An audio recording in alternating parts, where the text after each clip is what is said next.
these are some questions that came in. I have written here on the WordPad, and so that's what I would like to cover today.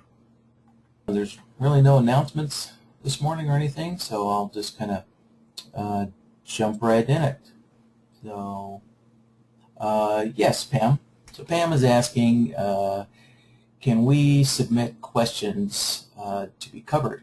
Yes, Pam, and I just ask that you submit them by Thursday morning, so I have a chance to kind of go through them.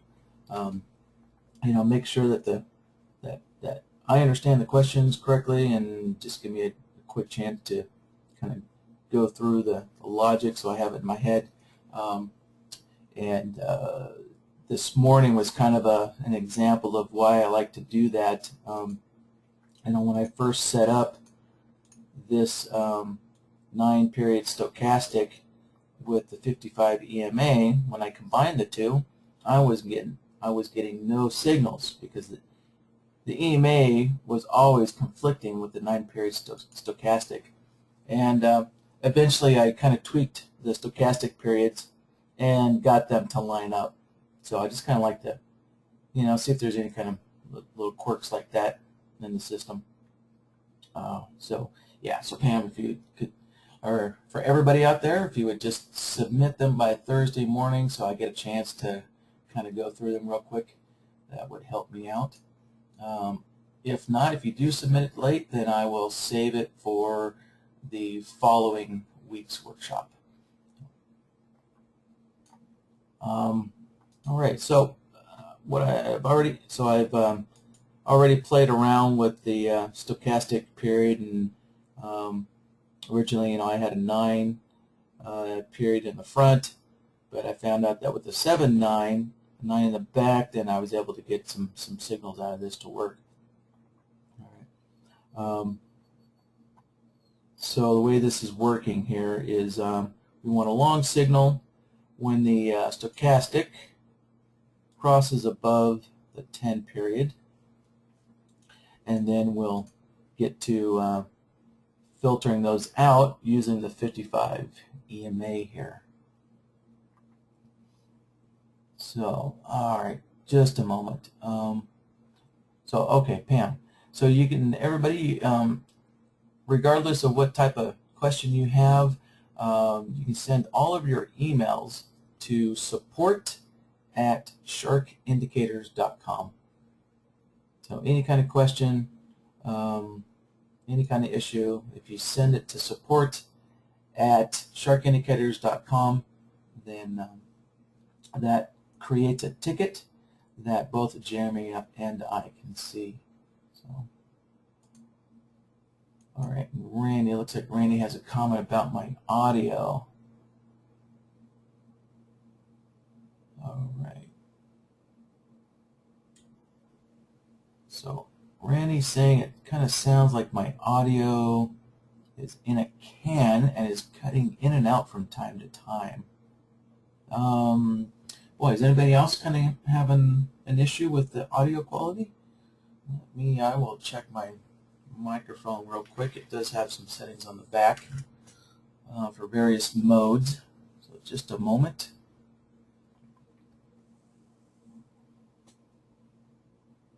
No.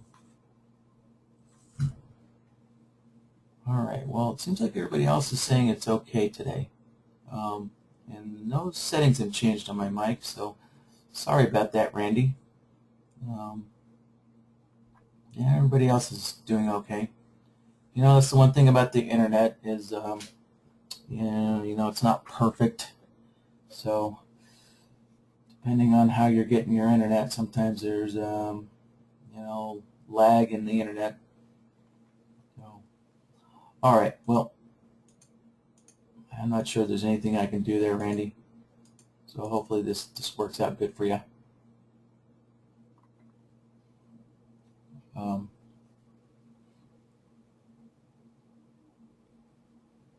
Let's see.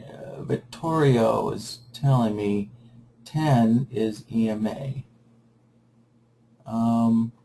So No, Vittorio, the 55 is the EMA. So what we're looking is for the stochastic to cross above the 10 line. And so I've adjusted my stochastics on the chart here to reflect a 10 threshold and a 90 threshold as our crossing points. So as I build this solver, I think this will become apparent. So as to what we're trying to do here. All right, I'm just kind of reading through some other comments here. So, all right. Good. All right, I'll get going now. All right, so I already have BloodHound on my chart, but just for the sake of new people, I will delete it off my chart, and we'll add it back on. All right, so BloodHound is an indicator. So I just need to go down to SI. So all of the BloodHound indicators are under SI for shark indicators. So it's a shark indicator BloodHound indicator. So I will just add it onto the chart and just click OK. I don't really need to do anything else. And next, I'm going to shrink down the MACD. And so once I add BloodHound, you'll see that there's a button up here on the top of your chart and a pull-down menu as well. So there's not going to be anything in the pull-down menu because I haven't created any logic templates yet. So when I click on the button, it opens up our BloodHound interface, and from there I can get started. So as our rules say, we're looking for the stochastic to cross above the 10 period. Right, so that's going to be, this point right here, marked by the dot. Well, the dot doesn't show up too good. Let's put a little circle on there. So those cross above points like that. So we're going to use a crossover like such. All right, so I'm going to select it, and I'm going to change, the first thing I'm going to do is change the name on this. So this is the stochastic 10 crossover.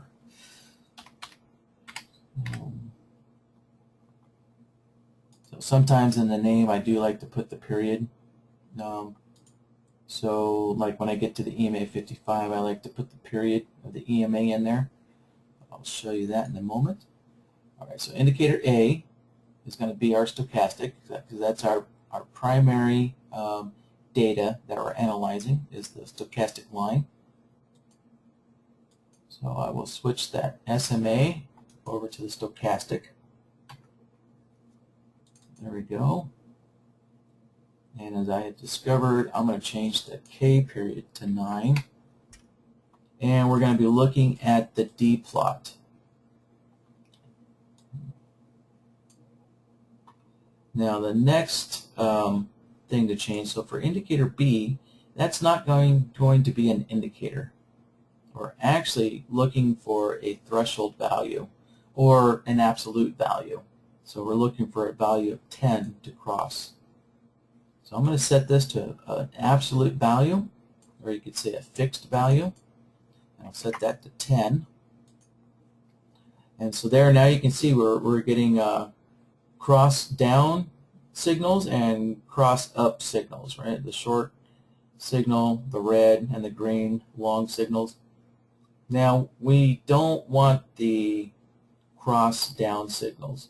We only want the long cross up signals. So the way I can take care of that is I can use this evaluate parameter and set it to longs only. And so this solver will not evaluate the short side at all. So now you can see there's only long cross-ups. And so now I will have to create another solver to generate the cross downs below the 90 level. So I can copy this solver, and I'm going to turn the first one off. So when I'm working on the solver tab here to kind of generate some of my first solvers, I only have selected, I only have checked the solver that I'm setting up. So that way the other solver signals don't get mixed in with. So these two solvers don't get mixed together. I just want to isolate and look at the one solver that I'm trying to set up. So I'm going to change this 10 to a 90, and I'm going to change the evaluate to a short, and I need to change, so we can see already now we're getting the shorts when it crosses down below 10, but I need to change that 10 to 90. Alright, and so now you can see we're getting marked, we're getting a signal out when it crosses below the 90. And if I turn them both on together, now you'll see there is an output here, but it's not a signal anymore. So let me adjust BloodHound's scaling here, and I'm going to scale it up a little bit. So you can see I adjusted the scaling here, and we can see the output here is only reaching this 0.5 value, and that's because when you're working on the solver tab, you take each solver, divide it by the number of solvers. So I have two solvers, so I take their output value, right? So their output value here, the output is a value of 1. So I take two solvers, so I take 1 divided by 2, and that's a half. So each solver's output gets divided in half. And since the longs and the shorts are on opposite sides, I'm never going to get a signal anymore. So what we have to do is we'll switch over to the logic tab. We have to create a new logic, and let's see, I will call this, how about the stochastic with a EMA 55 filter. And so next, I will take the existing nodes that I created and put them on the board. Just going to drop both of them on there first. All right, so here they both are. I'll spread them out, and I need to join both of these solvers together. I need to combine them together so that I can get them both into the result node. All right, so you can see I can only get one at a time into the result node. And as I do that, you can see the output on the chart changes here. So I need to combine them together so I can get both long and shorts at the same time. And so I'll use an OR node. An OR node is a way of taking multiple signals and combining them together. And they just pass straight through the OR node. And so now you can see we have both long signals and our short signals combined. And I'm going to move this up out of the way because the next step is I will need to add this EMA 55. And so here's kind of the key reason why I liked this question, is because it's using a solver that I rarely get to demonstrate.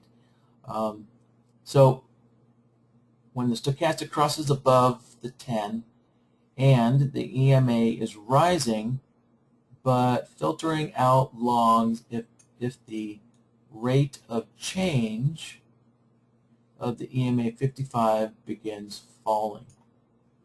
So we have a change in slope solver here. We have this change in slope solver.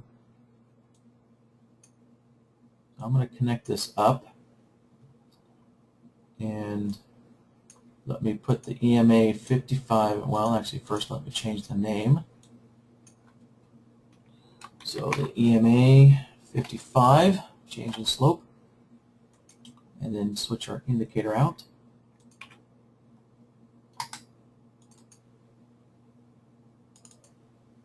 Alright, change the period up here. And the EMA only has one plot, so that's already selected for us. Alright, now with this type of bar type, it may not be too apparent how this solver works, but let's take a look on the chart and see what I can find.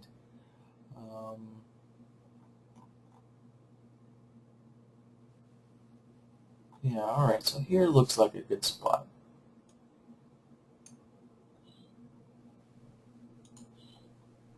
So I'm going to maximize the scaling on the chart here to kind of to help emphasize what's going on with the change in the slope on the EMA 55.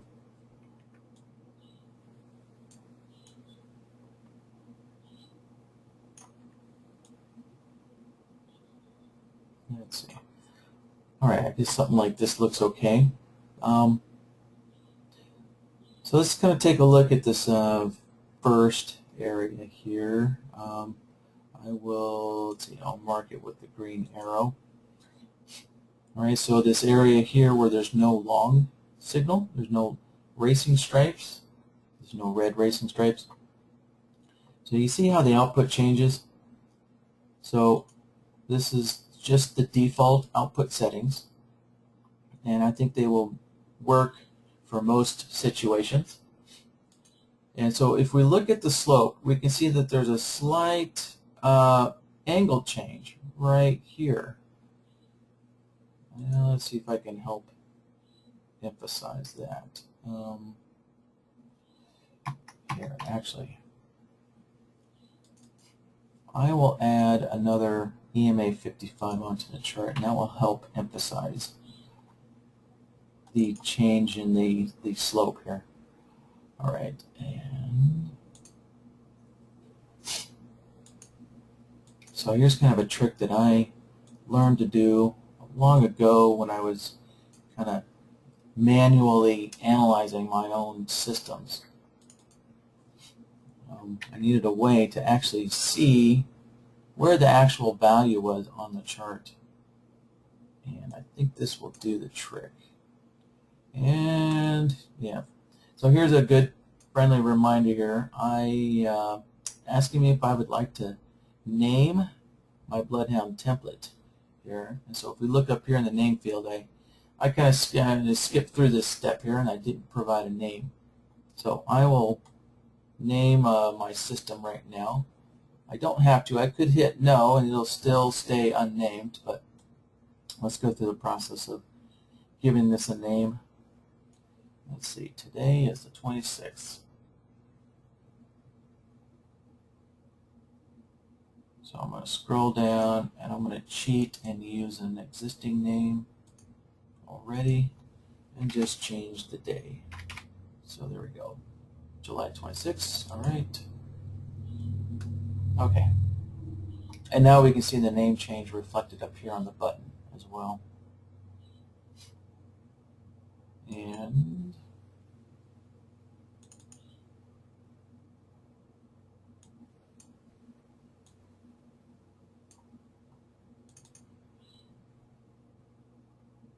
oh, let's see. No.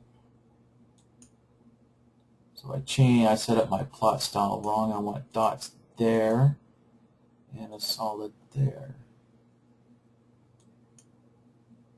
Okay, great. And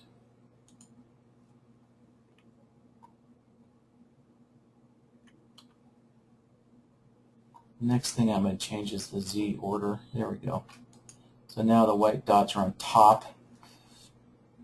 All right, so now we can see the actual points the actual value of the EMA, and then the line style just kind of connects them together from dot to dot. So we can see now from going from this dot down to this dot that it's steeper than when it gets to this dot marked by the green arrow. Right, so it's kind of starting to, so the slope is not as steep, so it's kind of beginning to roll over, right? So this part, this section right here is pretty obvious, and we can see that the slope is really beginning to kind of roll up.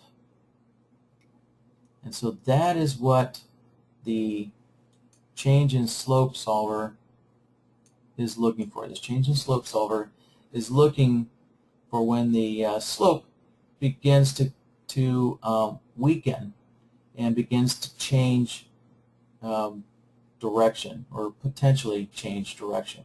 Right? So it's still sloping down, so we haven't changed, to sloping up yet, but it's beginning to flatten out, let's say. So I guess flattening out is a good term. So we had, this one bar where it began to flatten out, and then the slope steepened again, started to fall pretty strongly, and then once again, when it got to this bar, it began to flatten out again. So let's take a look at these two bars here. So we can see this in this situation.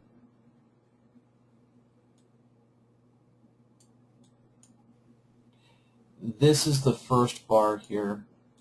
Let me get this circle out of the way. There we go. So this is the first bar, again, where it started to flatten out. And look at the output of that solver. So the short side weakened a little bit, so it changed to 0.66. So we went from an output of 1 down to 0.66. Right? So the output was a 1, which gave us a signal, and then it dropped to 0.66, which is below our threshold value of, right down here, the red line represents our threshold value, which is 0.8. Right? So this 0.66 value is less than 0.8, so there's no signal. So there, I'll slide this over so you can see the flags. And so now if we step forward to the next bar, we have a second bar that's beginning to flatten even more than the previous bar. And so you can see the short output weakened even more. And so what we're in is, now we're in this in direction. So the in direction means, the slope is still pointing down. It's still pointing down in the same direction, but it's beginning to greatly turn. So let me go back. So this first bar, when we begin to flatten, is in direction but turning. And then when we get to the second bar, now we're in this situation where we're in direction but greatly turning. And that's kind of the last point at which we get to. So as you can see, it's still flattening, and the outputs are staying kind of fixed right now because we're still sloping down. So we haven't actually reversed direction. So we're just going to stay in this mode of where we're in the direction. So we're still pointing down, but we're still turning. We're greatly turning. And so we're going to stay in that mode until eventually it does actually reverse direction. So you can see it's beginning to flatten and flatten and flatten some more. And so as price keeps coming up, it's putting pressure on the EMA to change direction. And now finally, well, it's a little difficult to see because of the price bar behind it, but we can see now from the output, it did actually slope up. And now we have a long signal out of it. So it did finally turn, and it changed direction. So that's what this solver does, is it helps you to determine when the slope of any indicator is beginning to flatten out, or beginning to weaken, or beginning to turn. Right, so you could use this, on your stochastic, your MACD, any indicator, that has a plot value.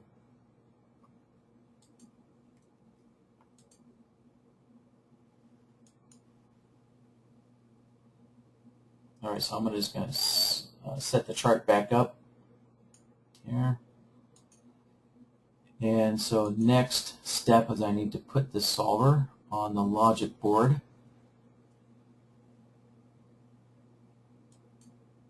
Oh, that's right, it's already on the logic board. So we have our stochastic signals here. And I'm going to shrink the chart up a little bit. Here. How about if I tone these white dots down a little bit now?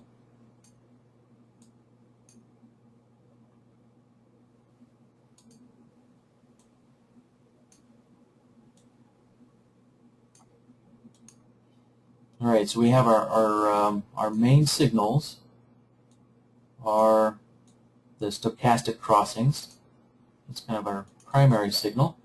So let's see, I'll call this the primary signal. And then this EMA 55 change in slope is kind of acting like a filter. So that to join this in, excuse me, oh, I had to cough there. So to join this in to our main signal, we're going to AND them together. So, because they both have to be true. They both have to, or they both have to be in agreement. So I'll connect this in, connect the AND node up, and now when I plug the change in slope filter, we can see we actually lost, so now we lost these long signals here. These long signals got filtered out.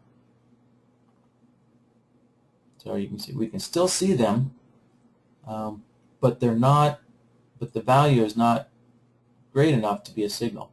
So you can see their value is limited to 0.66 on the long side here.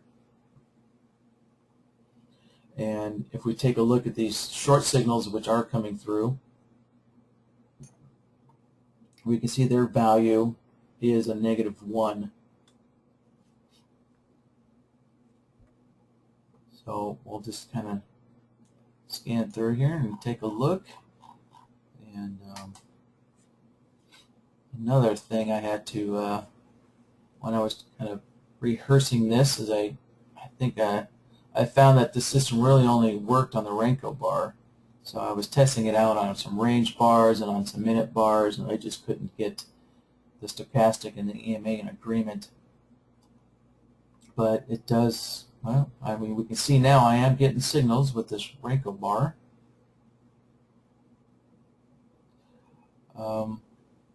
So that is kind of, that's what illustrates this change in slope solver. So let's go back and see if there's anything else that was a part of this question. All right. So here, let me kind of address this. It says, not sure how much slope is needed to change. Well, you can see this solver here doesn't actually have any slope requirements or any slope parameters in it. So it's just looking for the change in slope, in any slope mount. So there really is no way to kind of, at least with the solver, there's no way to say, well, I need, a certain amount of slope or a certain amount of angle in the moving average. So if we did want to require a minimum amount of slope, then what I can do is I can use the slope solver and combine it in. So let's see if we can filter out this long signal, because this EMA looks pretty flat here. Let's scale this up a little bit.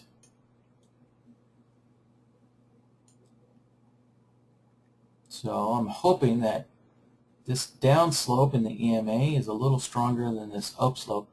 We'll see if we can filter out this long by using a slope solver.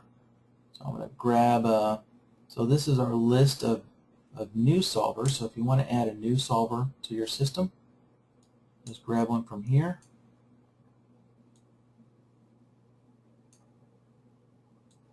And I'm going to plug it straight into the result node.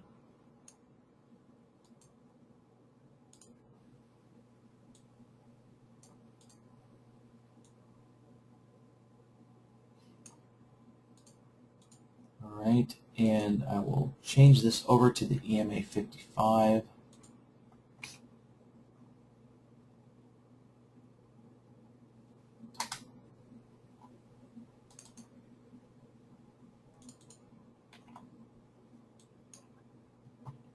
And now I will begin the process of kind of trying to figure out, what kind of minimum slope that I want required here.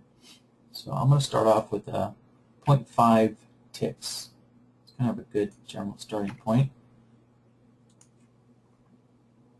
And as soon as I do that, I can see only this fairly steep slope is the only thing that qualifies as a 0.5 tick slope. So I'm going to lower this down to 0.1 and 0.1. Okay, so now we have a lot more of the EMA that qualifies for a 0.1 tick slope. And if I remember, well, let's take a look. I will plug this back into the result node. Alright, so this is the actual bar that we're looking at, and there's our long signal. So let me mark those. So for those of you who haven't seen this toolbar here is a great convenience when you're kind of working and building your system here. And this is called, let me show this to you. It is called the toolbar shortcut. Right, so it's called the toolbar shortcut version 1. And I know you can find this on Big Mike's, and I believe someone has said that this is now up on NinjaTrader's download forum. So there's 2 locations you can find this now. And so it has all these great little drawing tool shortcuts, so that way you don't have to go up here and come down. It's just a little quicker in drawing things. Alright, so I have my signals marked, and so now let me take a look at the slope solver again. And alright, so I can see at 0.1 ticks the long signal would still qualify, and the short signal would still qualify. So let me bump this up here. Now you notice I'm having to change both the maximum slope and the minimum slope. And the reason why is because the way the default settings are for this is that on our output here, I have a 1 in this value and a 1 in this parameter. So let me kind of slide this over. So if I take the 1, if I set this to 0, then I don't have to worry about changing this one anymore. So I can set that back to 0. And then I only have to change one slope value.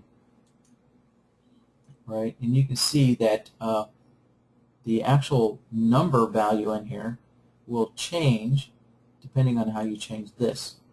You can see right now it says greater than 0.1 ticks. and this still says 0.1 ticks. That's because sometimes it doesn't update. So if I click on another solver and I go back, and now you can see, and oh, I was mistaken. Sorry about that. Right, so so you can see here that's good. So it looks like a change was made here, which helps out. So you see the parameters. It says max and max, and in these parentheses it says min and min. So that's referencing the maximum slope.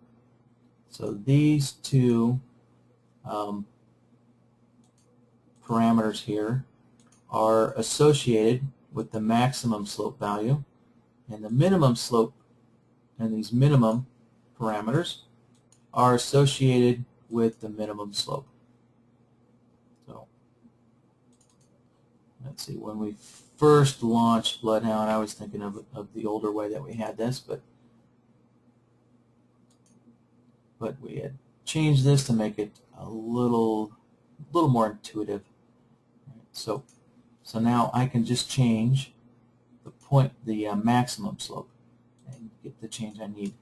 So let me change this to 0.2 ticks and see what happens. Okay, so here we go. So on this long signal that we had, I can see there's no longer a signal from the slope solver, but I'm still getting a signal on this short over here. So the slope solver is still saying that this short signal, the slope on the EMA, still qualifies. So let me change the name of this.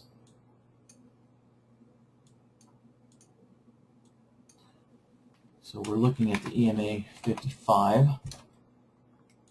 Oh.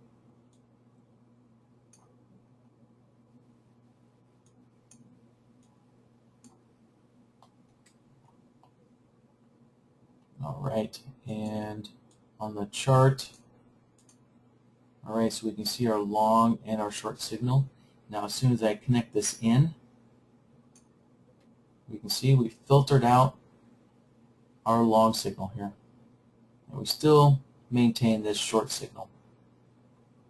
So that's how you would also include a minimum angle or a minimum slope on your moving average as a part of the system. So it's going to, I'm going to scroll through the chart here and take a look and see what other signals it might have filtered out.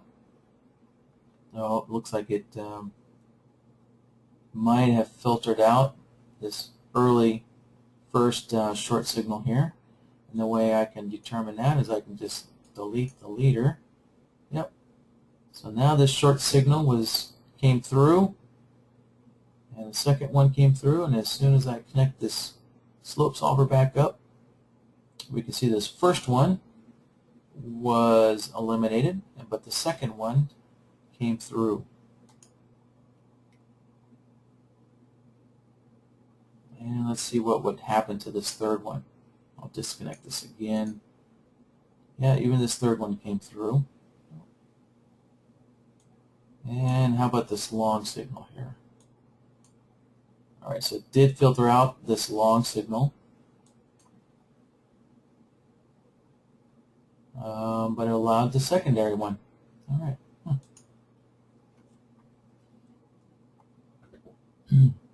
All right, so I think we kind of tackled that one. So let's move on to the next ones here. All right, so Ray is asking, are these webinars recorded? Absolutely, and so that you can find them on our site. So if so we don't have a direct link to the recordings, but I can just go straight to the documentation here. Bring that up, and you'll see there's a side menu here. And let's see, so under BloodHound videos, we have the webinars here.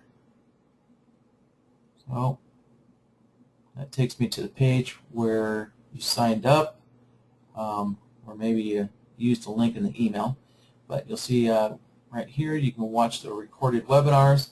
And so this is kind of a short list of the most recent ones that have been posted.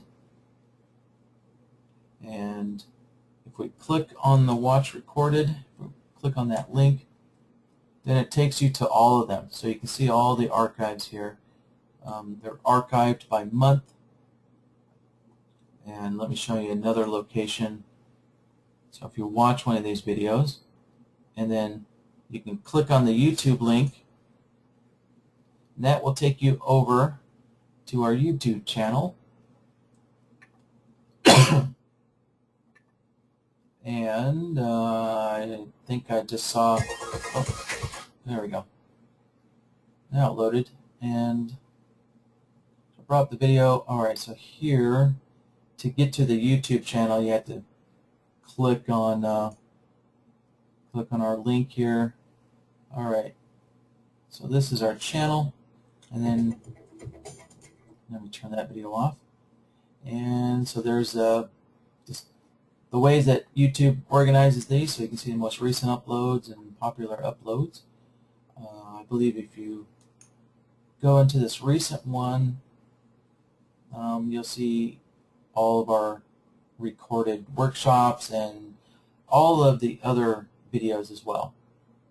So the videos always show up on YouTube first before they actually show up on our website. So in order for them to show up on the website, right, I have to create this little blog thing here. But first I have to upload them to YouTube. So typically they show up on YouTube on sometimes Saturday evening, but typically by Sunday evening. You'll see them up here first.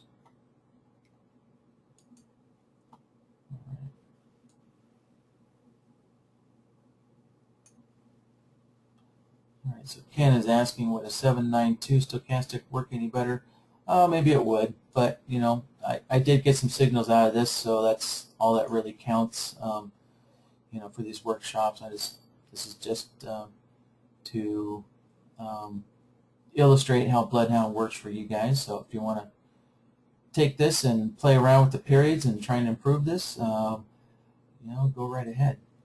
But for these workshops, I want to try and keep things as kind of short as possible so I can cover as many questions as possible.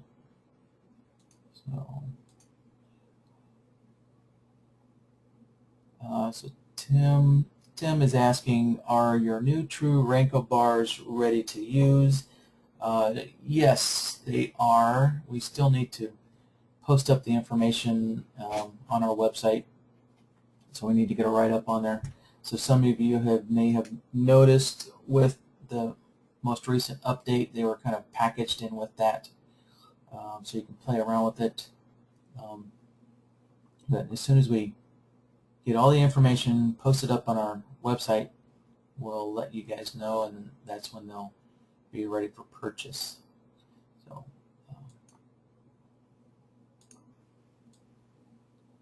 all right, so let me move on to the next question here. All right, so I am trying to get to detect something like the body portion of the candle. For example, I would like to pick any green candle that has a body size of less than 4 ticks, you know, or any red candle or a down candle with a body size of less than 4 ticks. All right, so let's work on that. So the reason why this question comes up is, let me create a new template here. And all right, so body size, I'll just call this body size. So the reason why this comes up is we have this bar length solver here, and this bar length is measuring from the high to the low. So it's measuring the total length of the bar. It's kind of a way of measuring volatility, right? So the ATR, the average true range, right? It's a measurement of volatility, and it's calculating the high to the low, calculating that range of movement. So let me put this on a bar type, like how about a 2-minute bar type.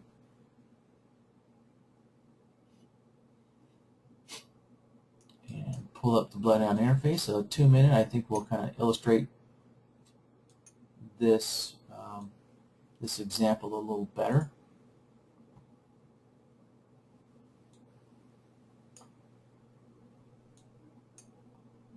All right, so the default measurement for the bar length is in ATRs. So the ATR, right, is an average averaged out volatility measurement. And so if you're looking to find a candle that is like twice the average range of the other candles around it, so in other words, a really long candle, right, we can set this to a 2 ATR. And so as we look at this, right, here's a good example. Here's kind of a loner.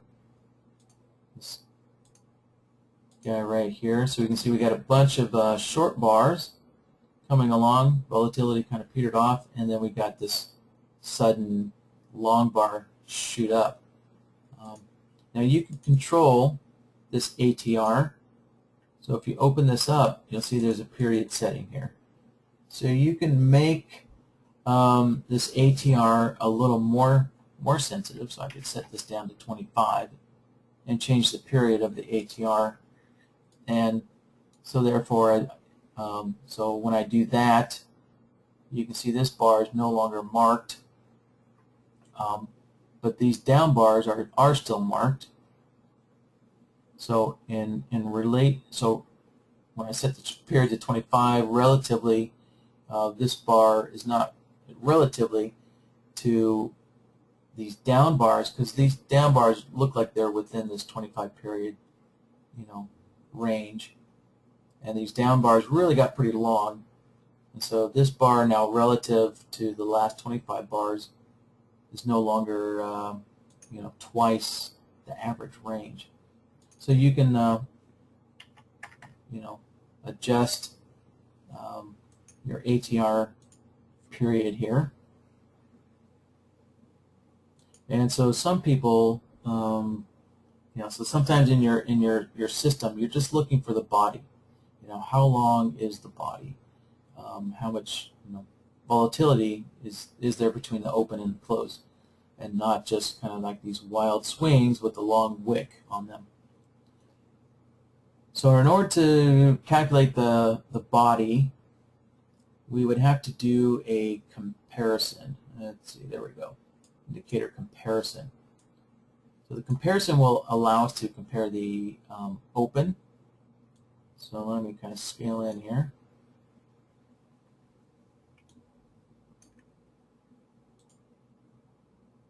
So I'll pick this spot right here. So we got kind of 3 different bodies here. So this kind of works out good. So we have a really long body, and then we get a doji, and then we get a shooting star, a really small body. So if you're kind of looking for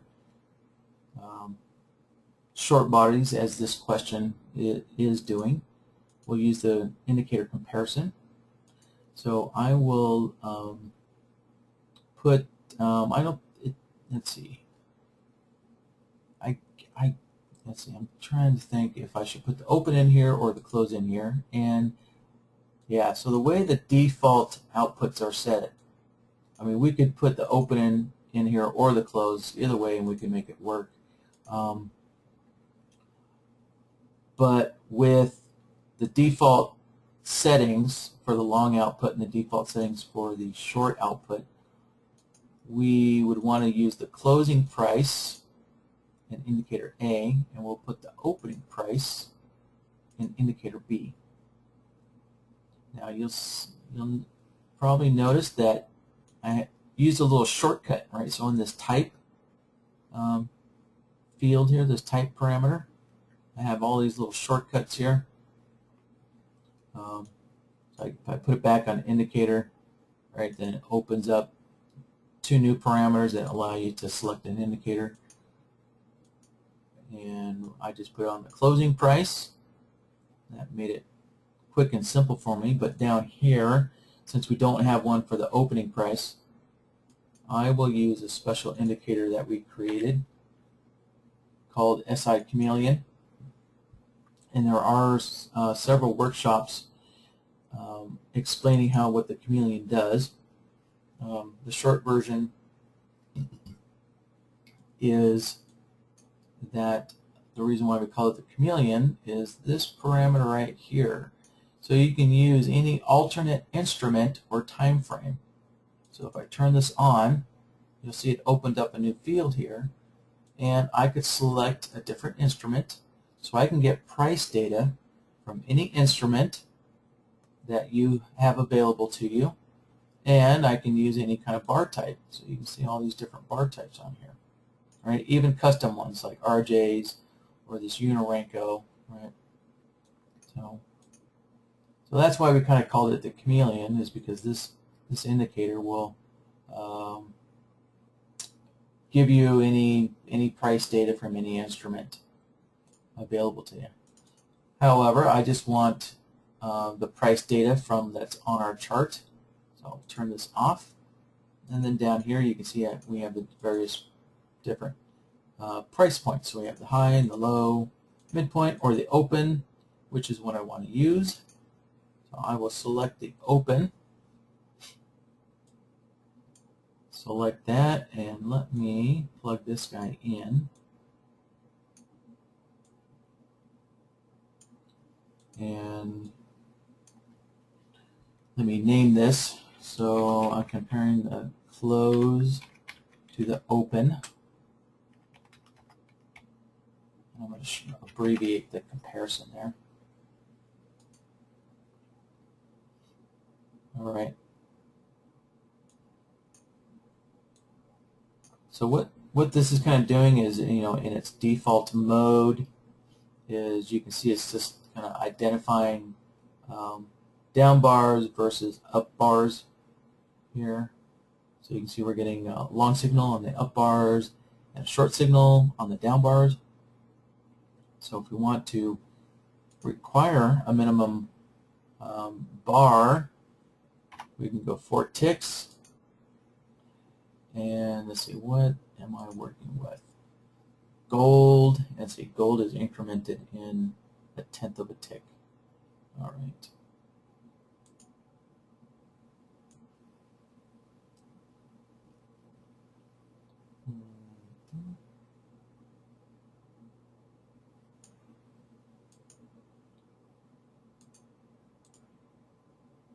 All right, so I'm just kind of looking through the chart and seeing if anything changed.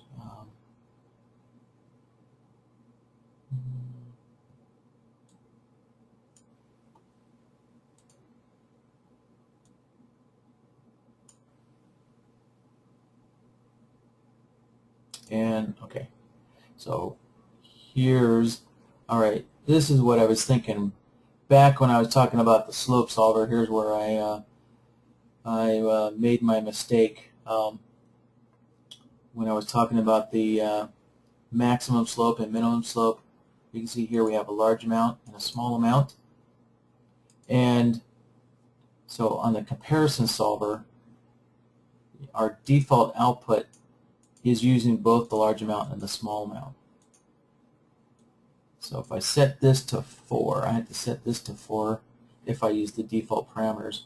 And now you can see the output changes here. All right, so let me kind of explain what's going on. So this upper parameter for the long output and this lower parameter is using the large amount parameters. And the small amount parameter are being used within the inner 3 parameters here. Right? So you can see the default settings for our output has a 1 right here. So if I change this back to 0, now you can see it. Let me click on another solver. So sometimes clicking on another solver refreshes the values in here, right? So you can see this says by 4 ticks or more, and that's referring to the large amount, which has 4 ticks in it. And then down here it says by 0 ticks. So this parameter is referring to the small amount, which has 0 ticks. And so if I change this to 1, sometimes these will automatically update and sometimes they don't. But if they don't, you can click on another solver, come back to it, and that forces the description to update. So now you can see it says by 4 ticks still, because I didn't change the large amount, but I changed the small amount to 1 ticks. Now you can see this says by 1 tick.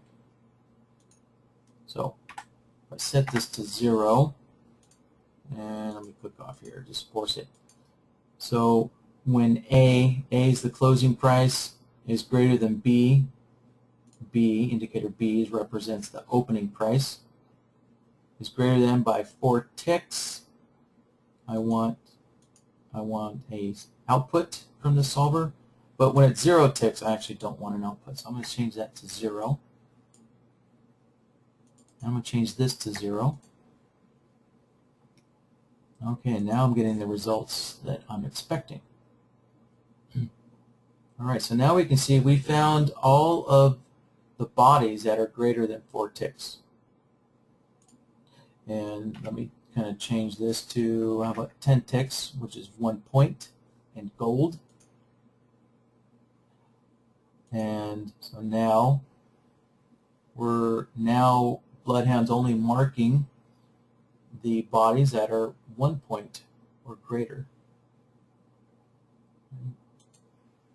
Here, I'll change the properties on this. Let me put this to 10 ticks. There.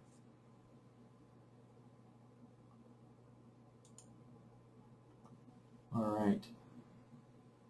Now, keep in mind this is not exactly 10 ticks because our threshold level is set to 0.8. So that means that BloodHound is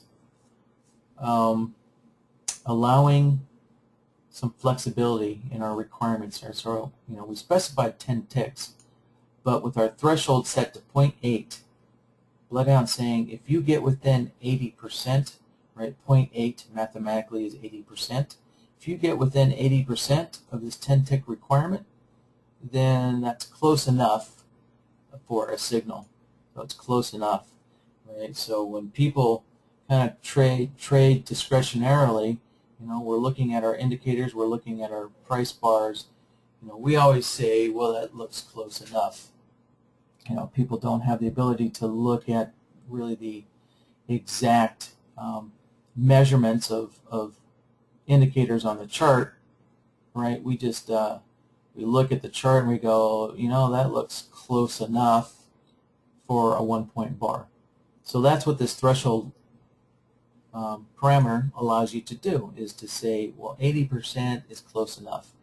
So if you need stricter requirements on your system, you can change the threshold to 90%. Maybe that'll work better for you. Or you could change it to 1, meaning 100%, which means the bar would absolutely have to be 10 ticks in order to get a signal out. So let me stretch this out here a little bit. So you can see the body of this candle is only 8 ticks. So 8 ticks is 80% of 10 ticks, and so that's why it got painted. So let me slide this over. All right, so you can see the output of this solver is 0.8, which is what our threshold set to, and that's why it was painted. That's why the racing stripe was painted on there.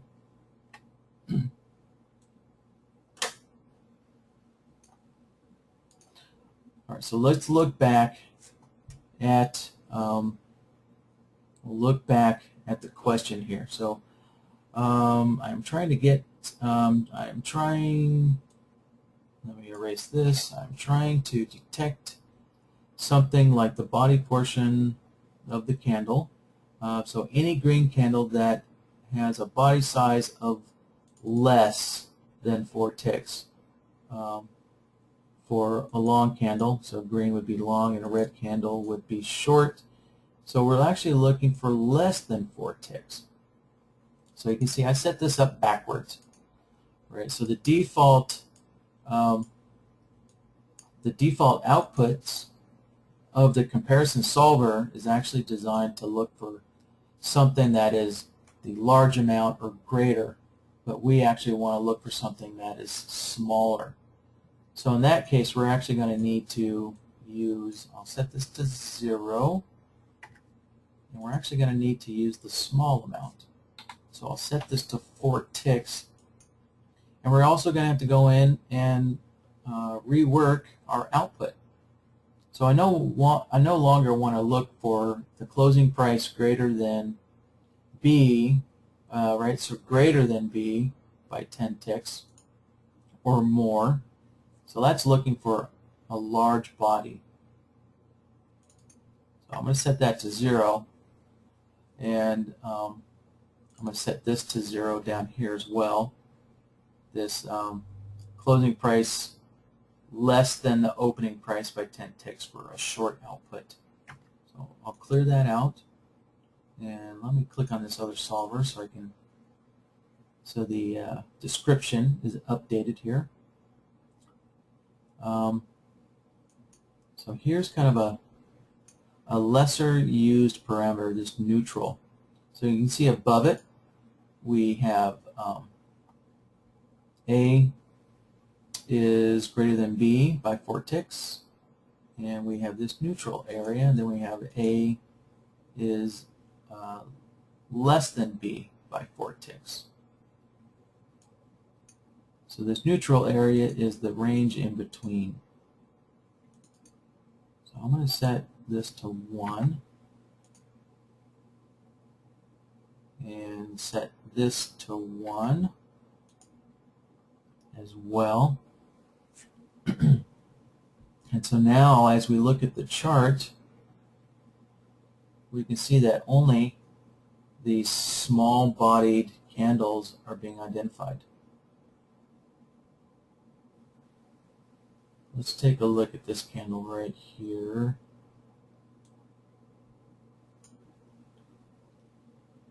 So our price here for the close is 7.5, 7.9. Yeah, so that actually is a 4 tick body there.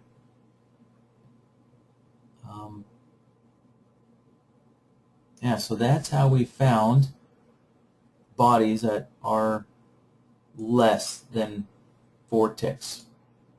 Right, we can see this doji's marked. This body here, which looks like it's about 2 ticks, another 2 tick body, and so forth.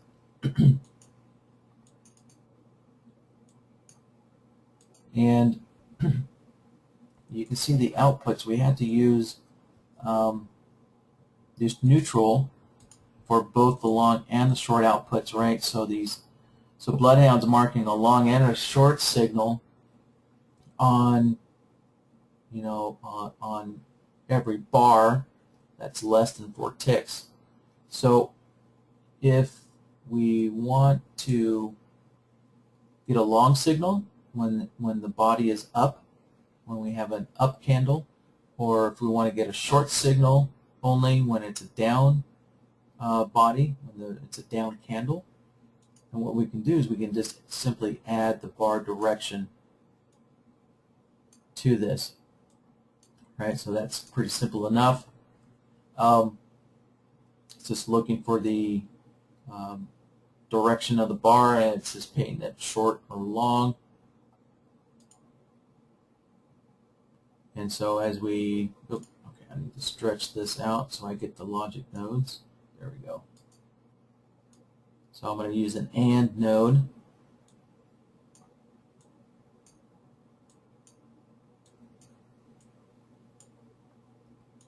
Right, so with this AND node, this bar direction can filter out, or it can be used to kind of block either the short output or the long output here when I connect this in. So there we go. So now we're getting a short signal, right, when it's a down bar, and a long signal when it's an up bar. And unfortunately, we can see here when it's a doji, that there is no signal, and that's because of the bar direction, right? So a doji doesn't have any direction, right? So let's see. So how can we get our dojis to show up? Let's see. I think what we'll do is I'm going to copy this solver. I'm going to have to make another comparison solver that's specially built for the dojis here. Well, actually, I think I can, yeah. Actually, I don't have to do that. So I'm going to take a look at the bar direction, and let's see what happens when we invert this. And inverting it doesn't quite work. So we can see, excuse me, we can see here that it's just taking our down bars and making them a long output. So that didn't work.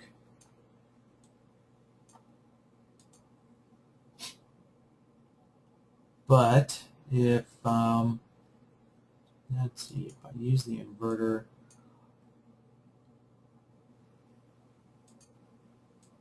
let's see, swap line.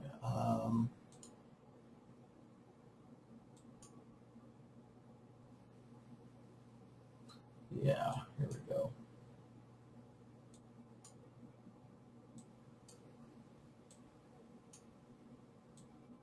So let me play around with this guy here, and all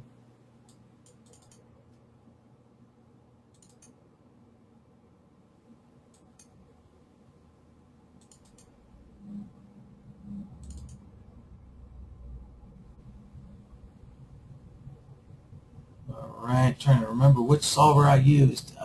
There's typically multiple ways to kind of do the same thing, and all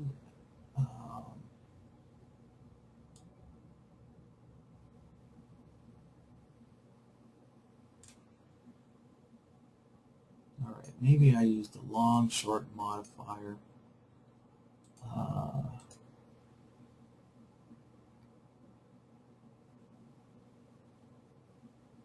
Let's see. None. No. Maybe I should stick with my original premise here.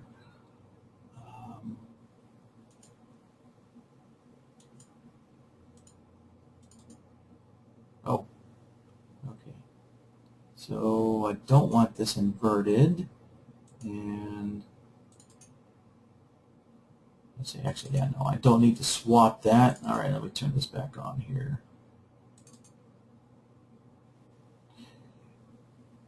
And,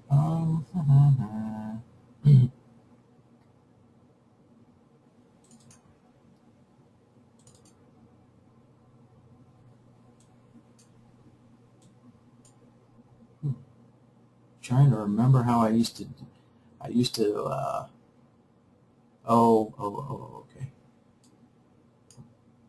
So here's what I used to do. So I need a new bar direction solver, and I'm going to invert it, right? So I inverted it, and what that did is on these dojis here, I get both a long and a short output, and then I will use the long short modifier.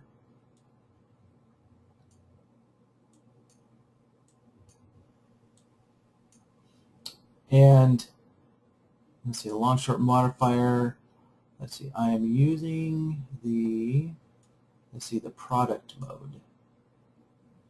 There we go, in product mode. So product, right, is a mathematical term for multiplication. So if what I'm doing is with long short modifier is doing is it's in product mode, it's multiplying the long output by the short output. It's multiplying the two together. So if we look at the bar direction, right, so when we have a long output only, right, so let's look over here on the right hand side of the chart, right, so we can see the long side has a value of 1, but the short side has a value of 0. So what happens when you multiply 1 by 0? Your equation equals 0. So that's why I'm using the product or the multiplier function. So and the same thing when we have a short. So we have a short of -1 times the long output of 0, and once again it equals 0. So this long short modifier can isolate when we have a long and a short together. So that's how I can mark my dojis as well, since a doji is less than 4 ticks. And what I will do, let me slide that over, and now I have to join both of these together. So I need an OR node to join them together. Right, so right now we have the, so this is a body of 4 ticks or less. Actually, I'll put that in here. So the body is less than 4 ticks. That's what's coming out of there. And when I connect this in, so now we at least get the dojis marked. And you'll have to use some other system kind of rules if you need to somehow determine if a doji is long or short. You would have to add something to this group if you wanted to, isolate your dojis to a long or a short only. So, but probably your other system rules will take care of this long and short signal.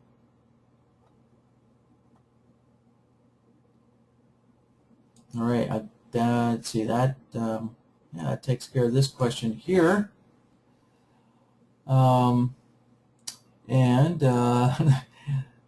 This is great. So usually when I get hung up on something, or long-time veterans in the room here are always trying to help me out. So that's great. So I'm just going to read through the comments, see if there's any questions in here.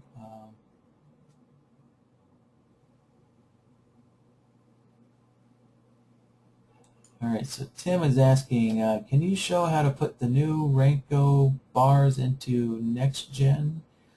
So Tim, really you don't put bars into any indicator.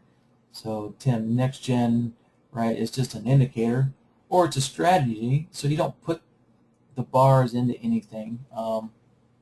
You can just put the bars on your chart, and then the next gen indicators will, read the data that comes from the new Renko bars. So just simply put the new Renko bars on your chart, and that's all you have to do.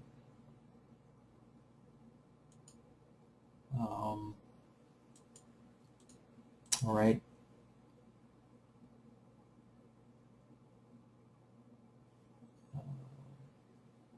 Just checking to see if there's any other questions here. All right, let me kind of clear these out.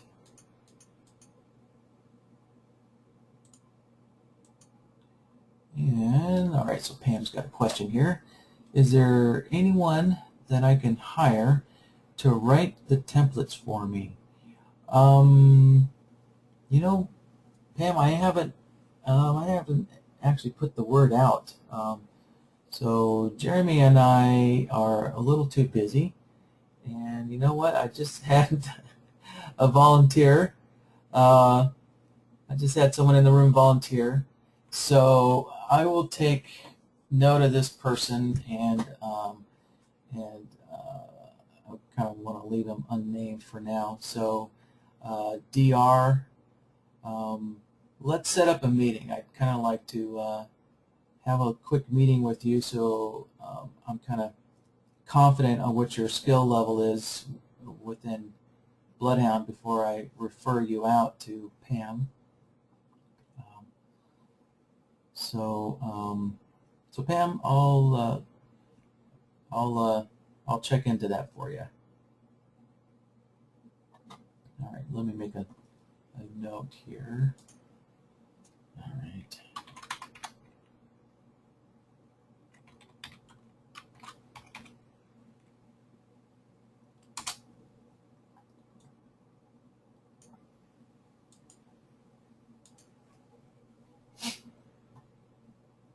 All right, so I got this person's name written down, and so Daniel, or oops, just said your name, sorry. Well, you and I will, let's set up a meeting together. I'm so used to seeing your guys' name, I like to, you know, give you guys credit for your questions. All right. Okay, so let's move on to this next question here. Time is running a little short.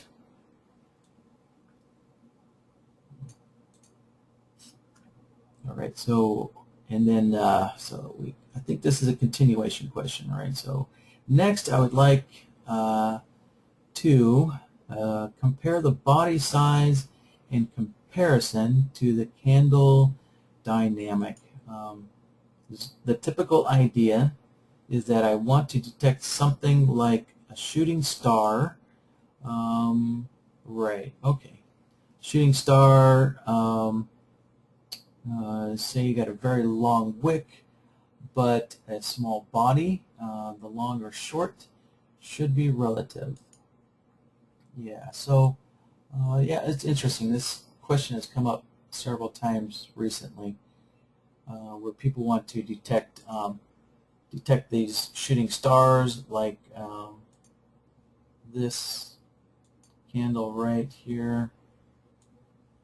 Let me shrink this up.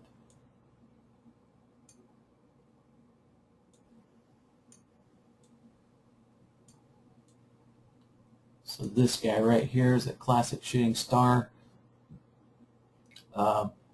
Some people might consider this doji over here to be a hammer, even though it doesn't have a body.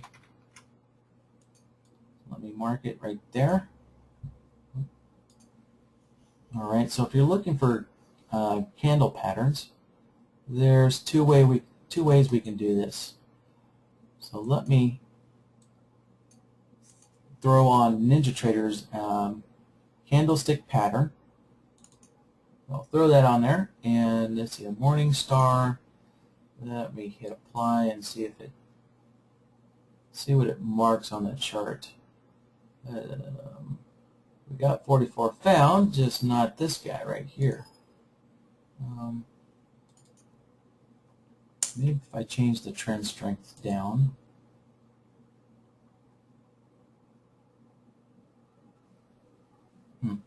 Still only 44 found. All right, we'll just work with what we got here.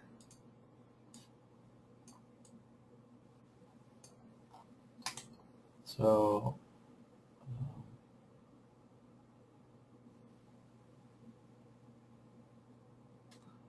all right, so there's a morning star.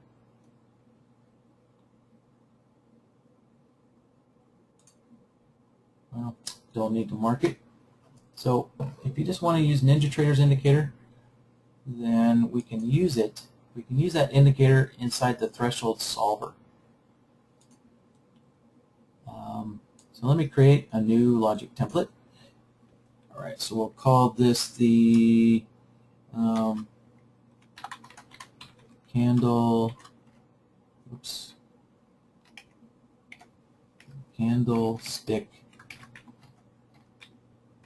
pattern indicator.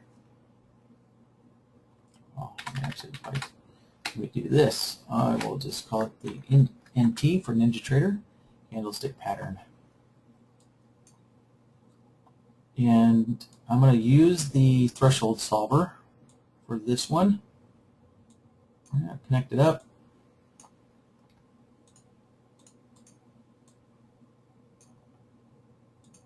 And I'll change the name on here. All right, so we'll look for candlestick and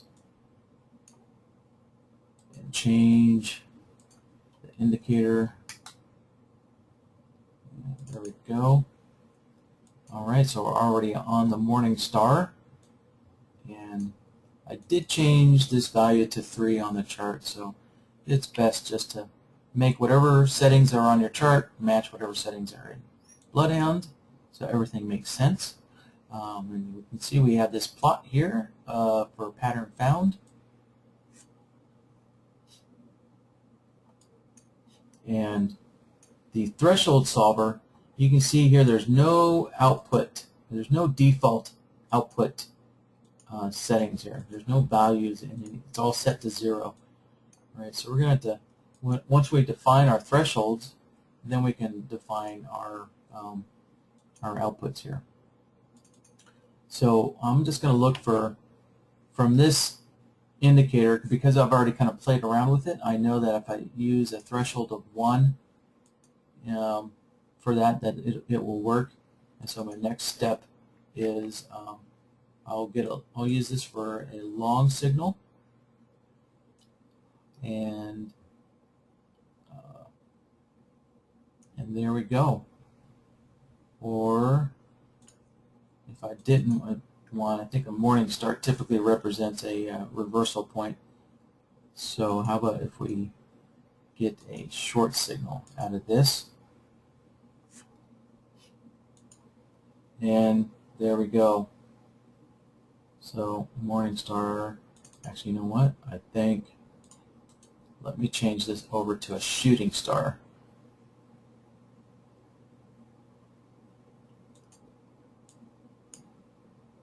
I think the shooting star is what we want. There we go, shooting star.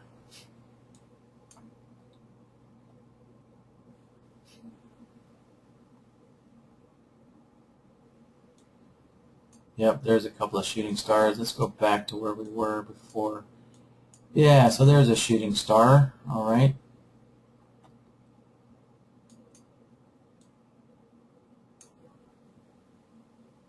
So I will go back into our threshold solver, and I need to change the indicator here to a shooting star.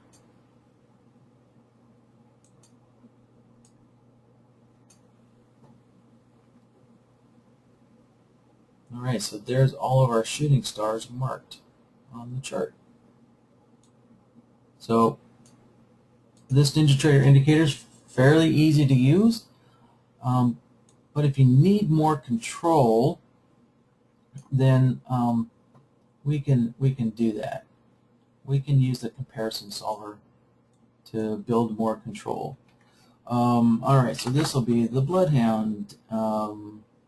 Let's see. I'll just look for. Let's see. How about if I look for a hammer this time? So I'll look for a hammer. So a BloodHound hammer.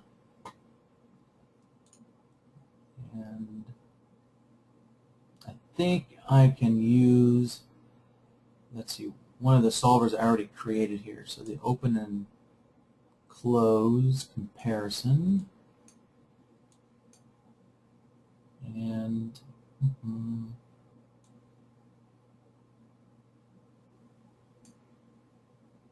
actually, I will just start from scratch. Let me just put a new comparison solver on there. And so the next thing we need to evaluate, is kind of how do you define a hammer?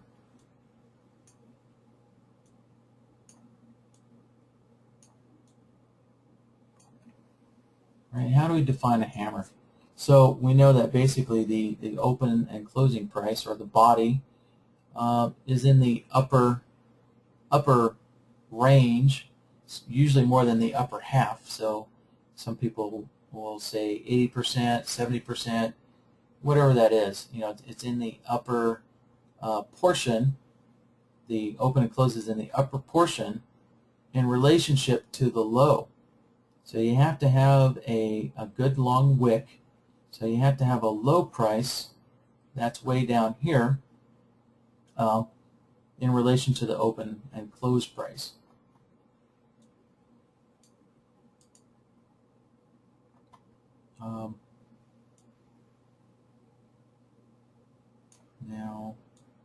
Now when we talk about the body of the hammer being in the upper range, well, you have to know, well, what is my range? Well, your range is from the high to the low.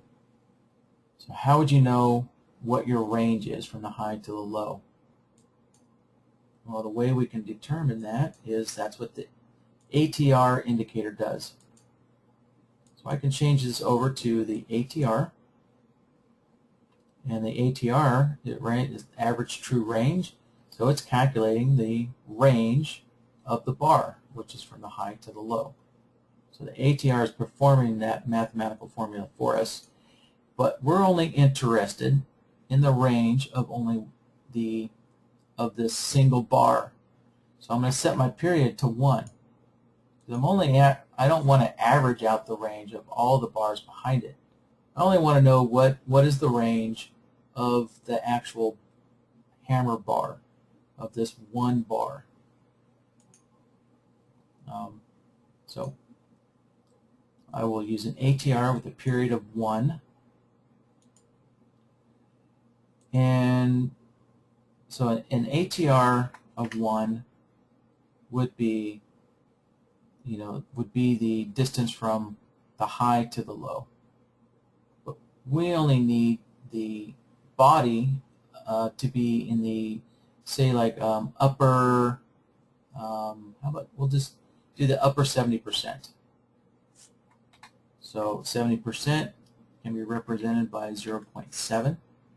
That's 70%. And I need to connect this guy up here. All right. If we look at let's look at how our outputs are defined. So we have A greater than B by 70.7 ATRs. And then down here we have by 0 ticks. So we don't want to use the 0 ticks. Let's set that to 0. And I also need to change the short output there. Right. So I have A greater than B. So A needs to be the open price and the closing price. Right? Because I don't know if this could be an up bar or a down bar. I'm using a doji for an example, but this could have had a body to it, and it could be an up bar or a down bar. Some people would say it doesn't matter the direction of the bar. It's still a hammer as long as it's got some kind of body, whether it's up body or a down body. So A needs to be the open and the close, and B will be the low price. So let me change this over. We'll start with the closing price. I'll build one looking for the closing price. And then B will be the low price. So we'll get Chameleon on here. And I'm going to use the low price.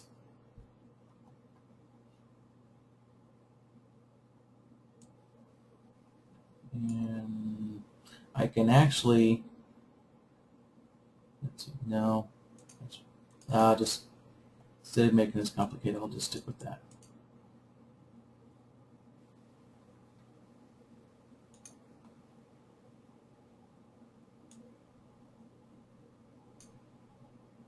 So let's kind of take a look at what's being painted here. So you can see that on these down bars typically are not getting painted because the close is, the closing price on a down bar is pretty close to the low. So it's less than our 70%, except for, what looks like a hammer here, right? This closing price is in the upper 70% range of the total bar, so this one did get painted long. All right, so that's that first condition. So next, let me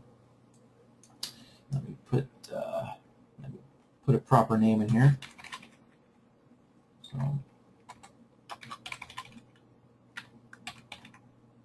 So I'm comparing the close to the low. And so next, I'm going to take a little shortcut here, and I'm just going to copy that. And because I'm getting short on time here, I'm going to whip through some shortcuts here. And I'm going to change this over to the open. Oops. Oh wait.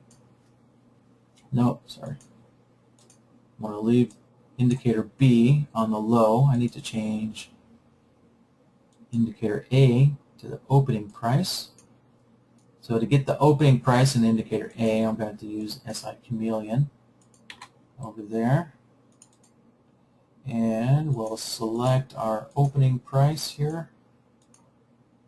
All right, and let me completely rename this. So we're comparing the open to the low. All right.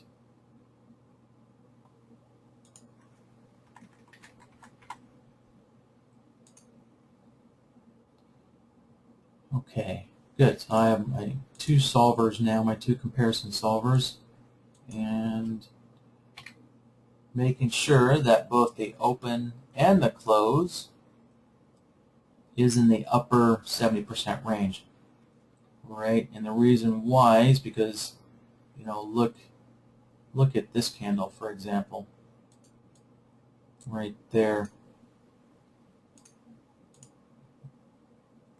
Right, so the opening price looks like one tick above the low. That's clearly not a hammer. So next, I'll drop down that new node I just made. Take a look at it, and so now I'm looking at the opening price. And so now you'll see most of these down bars will qualify because the opening price is at the top of the bar as the price comes down.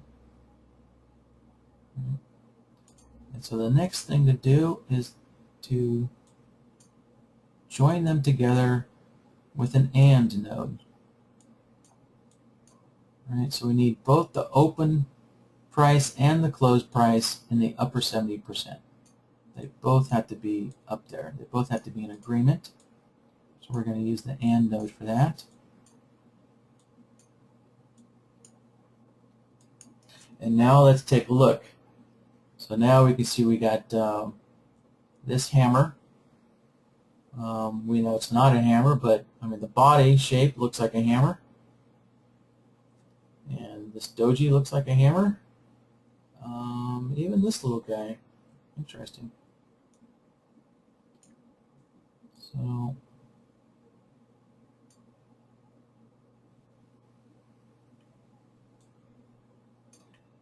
So it kind of looks like the closing price is pretty close to 50% of the total length of this.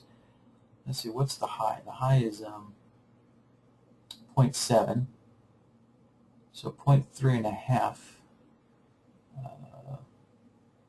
I'll mark it with a diamond. So where's 3.5?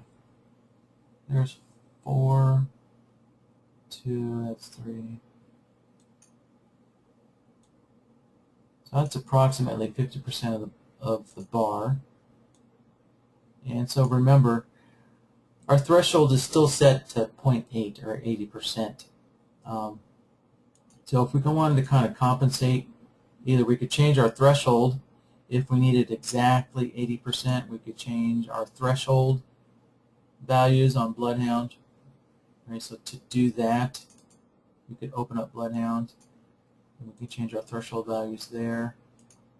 Or I could compensate for that and just go in here and just up this a little bit. I could say, well, I'll just require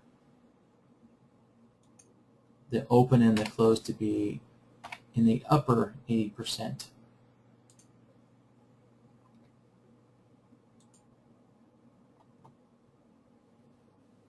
And there we go. So now this candle is no longer marked there.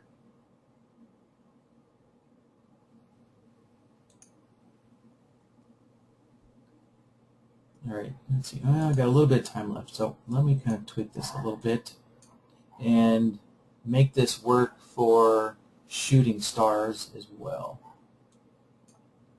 So what I'll do is in indicator B, so the difference between a hammer and a shooting star is what we're comparing the body against. Right? So for a hammer, these hammers here, we're comparing the body to the low price. And for a shooting star, we're looking at the body in relationship to the high price. So let me scale this up a little bit.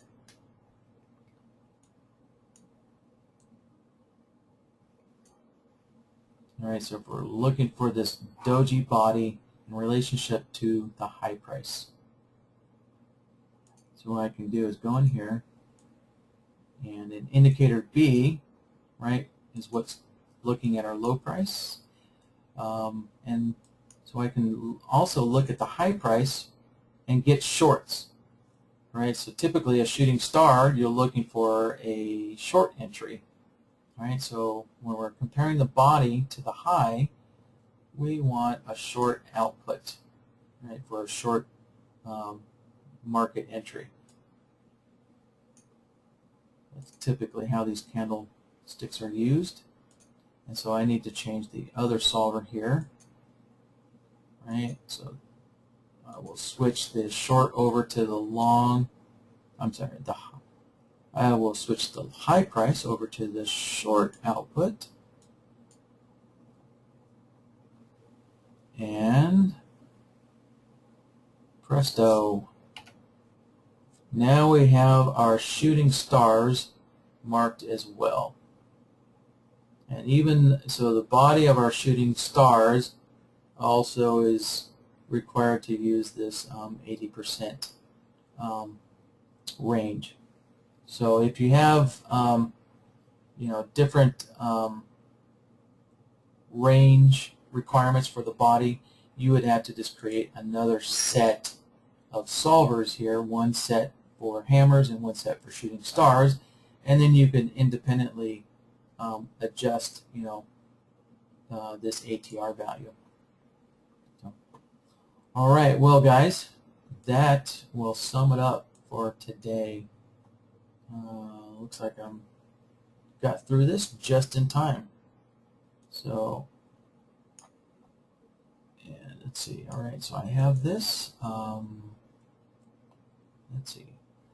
I will. I think I'll post this up there, up on our site with the video when I get it up there. So you'll see a lot of videos I don't post these up here, and that's because I prefer you guys to build this yourself so you get the experience, right? So when I give you these, you're not building anything, and therefore you're not getting any experience and playing around with BloodHound. But from time to time, with the more difficult ones, I will post the more difficult ones up there. And so I think this time I will post this one up there. So let me close this out, and I'll just look through the questions here real quick.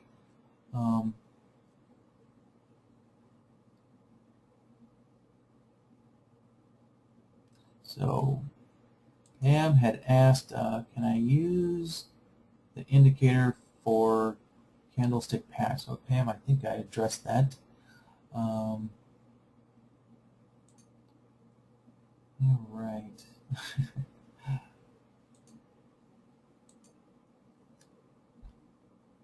Pam had a little question there. She said, I just want to trade them, not build them. So, well, trading definitely requires some work on our effort to become good traders. So, so Pam is asking, can I show how to do higher time frame analysis? So Pam, once you shoot me a question asking me that, so send an email to support@sharkindicators.com, because there's a whole bunch of videos up there referring to using higher time frames, and I'll send you a link to those videos for you. All right, so it looks like Tim has a question here. The ATR indicator comes with Ninja or BloodHound? Tim, the ATR indicator comes with NinjaTrader. That is a standard indicator with almost every charting package. Right, so there's that indicator. So standard comes standard with it, and you can see with the NinjaTrader indicators, they also give you a description of what the indicator does, how it works.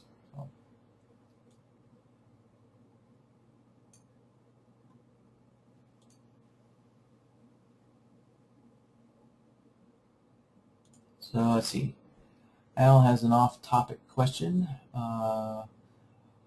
Where is there info on the if-then and relational logic nodes? So Al, I was just asked that last night, and if that was you, I did send you a reply back to your support question. And so there are videos there's videos in both July and February that cover the function nodes. So let's see, let me pull up. So here's the Shark Indicator site, and remember, so I'm in the recorded webinar section here. So just to go through it again, to get to here, right, you go to training workshops, and that's what will take you into here. And so in both January and February are function node videos. So you can see there's function nodes 1 and 2 starting in January, and they also ran over into February. So here's the if-then and the relational node video, February 27th. All right, signal extender and the toggle node. All right, Al, so there you go.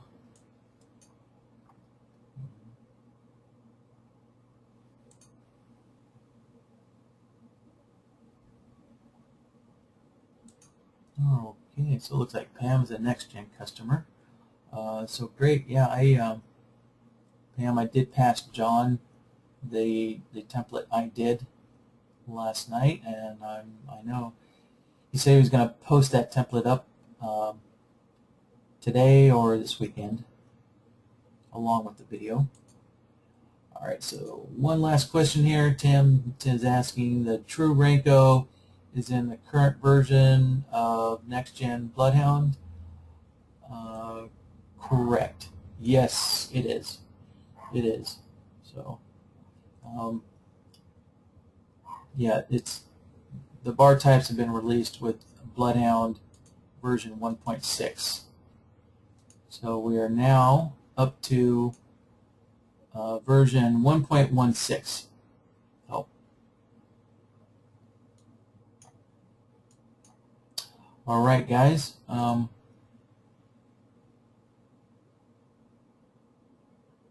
right, with that, I will say thanks for joining me and have a good weekend. We'll see you next week. Bye-bye, guys.